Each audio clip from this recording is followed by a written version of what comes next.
শুভ সন্ধ্যা। সাবকার আয়োজিত এই পূজা রিইউনিয়নে আপনাদের সবাইকে সুস্বাগতম। আমরা আমাদের অনুষ্ঠান এখন শুরু করতে যাচ্ছি। প্রথমেই কান্ট্রি অ্যাকনোলেজমেন্ট উপস্থাপনা করবে আমাদের ছোট্ট বন্ধু দামি।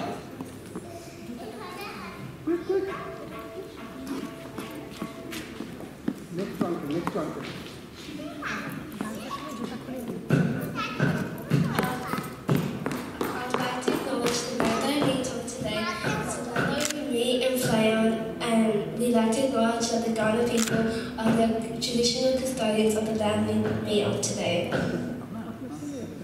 Thank you. আমাদের এই অনুষ্ঠান কোনোভাবে আয়োজন সম্ভব হতো না যদি সুদীপ্ত আমাদের কালচারাল সেক্রেটারি তার অসম্ভব মেধা এবং পরিশ্রম দিয়ে সবাইকে একসঙ্গে না করতে পারতো। আমি আর কথা না বাড়িয়ে সুদীপ্তকে মাইক হ্যান্ড ওভার করছি আমাদের পরবর্তী অনুষ্ঠানের জন্য।